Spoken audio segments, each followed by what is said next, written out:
रविचंद्रन अश्विन ने बनाया अनोखा रिकॉर्ड। जी हाँ दोस्तों, आप सभी को बता दें कि भारतीय स्पिनर रविचंद्रन अश्विन ने इंग्लैंड के खिलाफ दूसरे टेस्ट मैच की पहली पारी में 5 विकेट लिए। इसके साथ ही उन्होंने कई रिकॉर्ड अपने नाम कर लिए। ये बाएं हाथ के बल्लेबाजों को 200 बार आउट करने का रिकॉर्ड अपने नाम किए। इन्होंने बाएं हाथ के बल्लेबाजों में सबसे ज़्यादा ऑस्ट्रेलियाई के बल्लेबाज डेविड वार्नर को आउट किया है। अश्विन ने इंग्लैंड की पहली पारी में स्टुअर्ट ब्रॉड को आउट कर यह रिकॉर्ड हासिल किया।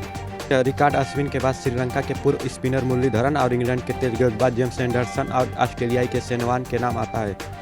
साथ ही आप सभी को बता दें कि पारी में 5 विकेट लेने का कारनामा अश्विन 29 बार कर चुके हैं। चेन्नई में खेले गए पहले टेस्ट की दूसरी पारी में भी इन्होंने 6 विकेट लिए थे। अश्विन इंग्लैंड के खिलाफ 5 विकेट लेने का कारनामा 4 दफ़ा कर चुके हैं। आपको बता दें कि भारत की ओर से 5 विकेट लेने के मामले में अनिल कुंबले के बाद दूसरे नंबर पर अश्विन ही आते हैं।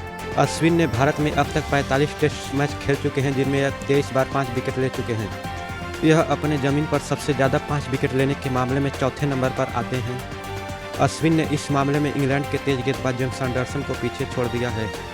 एंडरसन ने इंग्लैंड में 89 टेस्ट मैचों में 22 दफ़ा यह कारनामा किया है। इसी के साथ अश्विन भारत में सबसे ज़्यादा विकेट लेने वाले दूसरे गेंदबाज बने, जबकि पहला नंबर अनिल कुंबले का है। तो बता दें कि अनिल कुंबले ने 63 टेस्ट मैचों में 350 विकेट लिए थे। ऐसे क्रिकेट से जुड़ी और खबरों के लिए हमें सब्सक्राइब करना ना भूलें।